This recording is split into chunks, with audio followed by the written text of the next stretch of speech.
గత ప్రభుత్వంలో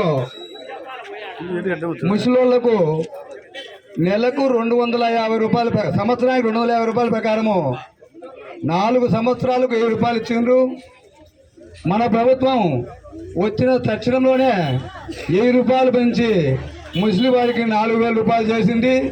అలాగనే ప్రత్యేకంగా వికలాంగులు అని వాళ్ళకు 6000, ఇంకా చాలా ఎక్కువ ఉండే వికలాంగులకు 15,000 చొప్పున ఇచ్చింది. అలాగనే రేపు దీపావళికి గ్యాస్ సిలిండర్ కూడా 3 ఫ్రీగా ఇవ్వాలని ప్రభుత్వం నిర్ణయించింది. అలానే మన మహిళలందరికీ కూడా ఆర్టీసీ బస్సులో కూడా ఫ్రీగా పెట్టాలని తొందరలో పెడుతుంది.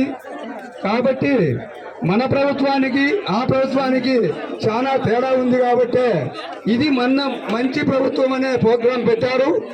గత ప్రభుత్వంలో వచ్చినాంచి కూలగొట్టడం చేయడము, మన పంచాయతీలో మన మండలంలో కూడా రాజకీయ నాయకులు ఎంత దౌర్జన్యాలు చేసినా మీకు కూడా తెలుసు.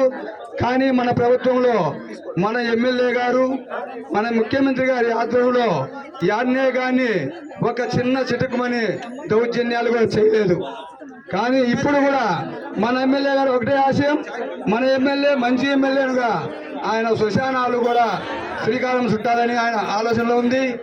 ప్రతి ఒక్కరికి పార్టీలకు అతీతంగా పింఛన్లు కానీ భూములు కానీ ఇవ్వాలని ఆయనకు మంచి ఆలోచన ఉంది. కాబట్టి మన ప్రభుత్వం మంచి ప్రభుత్వం, మన ఎమ్మెల్యే మంచి ఎమ్మెల్యే అని మనం అనుకోవాలి. కాబట్టి ప్రతి ఒక్కరూ సార్ ఎండిఓ గారు ఈ పింఛన్లు కానీ భూములు కానీ ఏమున్నా మా ఎమ్మెల్యే గారి ఆదేశాల మేరకు పార్టీలకు అతీతంగా అర్హులకు అందరికీ ఇవ్వాలని కోరుతున్నాం.